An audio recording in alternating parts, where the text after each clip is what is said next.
the result of the labor of many hands, of years of collection and study of data, and of constant and painstaking consideration and revision, it is presented to the citizens of Cincinnati as an earnest, sincere attempt to plan for the orderly development of the city for the next 50 years. This is the first city plan in the early 1900s. The official city plan of Cincinnati was dedicated to strive to foresee and make provision for those things which shall tend to increase the public health, safety, convenience, comfort, prosperity, beauty, and general welfare of Cincinnati as a home for its citizens. The effort and goal of the plans were to make an improvement over a long period of time, to arrange them in order of necessity or desirability. That city plan and program was considered the first officially adopted by any city in the United States of the size of Cincinnati or larger. Basing on the foundation of the first Cincinnati Urban Redevelopment Plan, the city started the Cincinnati Metropolitan Master Plan. The plan kept the core value of making the city more convenient and more prosperous. By the time of 1944, the city had changed under the official city plan of 1925. The new modern requirement for the city needed a thoroughgoing revision. After the previous plans for Cincinnati, dramatic improvements to the downtown riverfront area had been planned and were implemented. After extensive investigation of existing riverfront problems and opportunities, the city has formed the Riverfront Advisory Council. The plans and resolutions proposed by this council were used as general recommendations for riverfront improvements, as well as a preliminary plan for how land should ideally be used. The study area encompassed the floodplain area from the east city boundary at Old Coney to the west city boundary at Muddy Creek in the Sailor Park neighborhood. The appropriate riverfront improvements were implemented regarding the Riverfront Advisory Council's recommendations in an effort for the benefit of present citizens, but also for posterity. Implementation of recommendations had a great coordination between public agencies and continued partnership between the public and private sectors. The Cincinnati 2000 plan was designed and produced in 1982. It was a plan designed for office buildings, housing, retail, parking and transportation, entertainment, hotels, and convention center development. It had specific goals and strategies. The plan was designated to end in the year 2000. In the original document of Cincinnati 2000, there was a section that specifically listed any plan for the future must build on the present. The following are the essential physical characteristics of Cincinnati today, together with a projection of needs for the future. The area before the project was an economically vital and compact retail, hotel, and office core that provides a solid foundation for future development. There weren't many retail stores in downtown, but only 4 department stores featuring specialty shops and restaurants. There was a considerably large number of architecturally noteworthy and historic buildings. The riverfront was developed to some extent, including a sports and entertainment complex.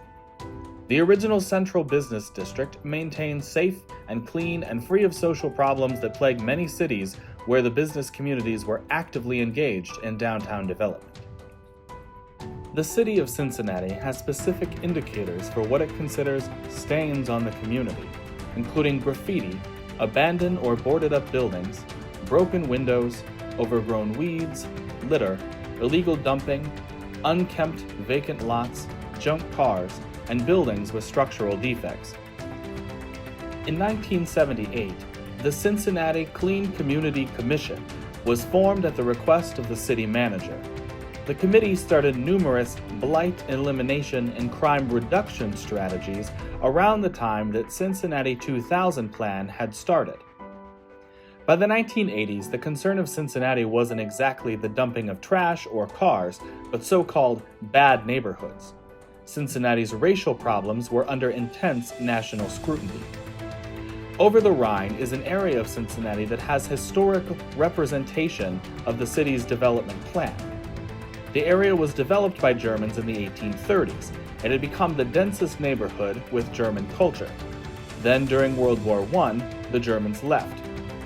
It got so bad that on Fountain Square they had public stonings of dachshunds and German shepherds, was used to describe the anti-German tide sweeping the neighborhood. Later on, after the German people had left, the city officials were drawing plans to purge the inner city of its alleged slums. But the buildings were saved from the cleansing process with help from the National Registry of Historic Places. While the registry didn't eliminate the threat that buildings could be taken down, it sure slowed the process. In 1984, the city successfully reserved the Over the Rhine neighborhood for low-income development. The city revitalization efforts skipped over the Rhine in favor of the riverfront, where taxpayers spent over $1 billion to build new stadiums for the Reds and Bengals, and the Central Business District, where corporate leaders were funding improvement projects. The convention center was a core project of the Cincinnati 2000 plan. The work cost by 1987 was $62 million.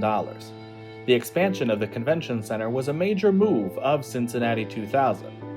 It attracted an estimated $275 million in delegate expenditures and is making its anticipated contribution to the city's economy. The previous convention center and the stadium were long the issue. Greg Newberry, a former city council candidate as a member of the Libertarian Party, stated the following: "Please don't write me as a kook.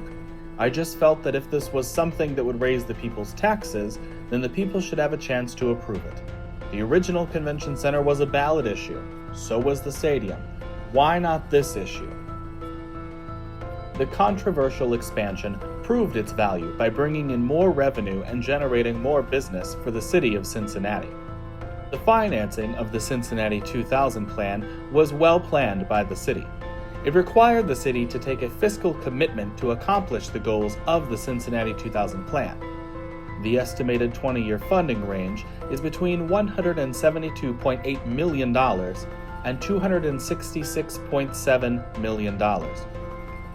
It also pointed out that the Cincinnati 2000 plan, which had a huge part of it related to developing the Central Business District in downtown, the funding should be considered both public and private investment. It was estimated that during the 20 years of development, there was a total private investment of $775.5 million to just over $1 billion. The Cincinnati 2000 plan had 5 major categories in its plan: office buildings, entertainment, hotels and convention center, housing, riverfront west, and retail. Office buildings could be defined as a very important part of the plan, considering that the overall plan was to make the Central Business District more recognizable and to generate more revenue for the city. The city lost multiple entertainment properties, including 2 legitimate theaters and 3 cinemas in the downtown area. There was only 1 theater and 1 cinema left. The improvement of the entertainment area was not going as planned. The Cincinnati 2000 plan also forecasted 3,500 total hotel rooms planned by the year 2000. The Westin and the Hyatt Regency had renovated Cincinnatian.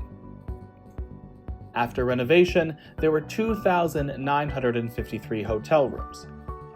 Outside of the large chain hotels, Fountain Square West proposed 635 rooms. The Cincinnati 2000 plan was ahead of schedule in terms of expanding the hotel needs for the expanded convention center. The planned housing increase of the Cincinnati 2000 plan was a minimum of 6,000 additional housing units.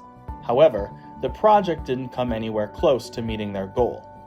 By 1995, there were a total of 1,407 additional housing units completed.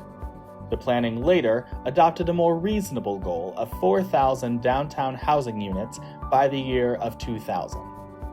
This was a reduction of the original 6,000 in the Cincinnati 2000 plan, but the city had to deal with the economic reality. The Riverfront West category was a later category added to the Cincinnati 2000 plan. The development of Riverfront West was expected to be completed during 1990 to 2000, within 1 decade. The Cincinnati 2000 plan was heavily criticized as outdated, as it could not keep up with its original plan even within the first 15 years. It would be replaced by a plan that incorporates development ideas percolating on both sides of the Ohio River. Business leaders grew more frustrated by the plan on various developmental projects, including aquariums, theaters, and mass transit options. The Cincinnati 2000 plan was reviewed by the committee in 1990. Some of the objectives that the plan obtained are still in progress in today's Cincinnati. The series of plans that had and has advanced the city of Cincinnati for over the past century.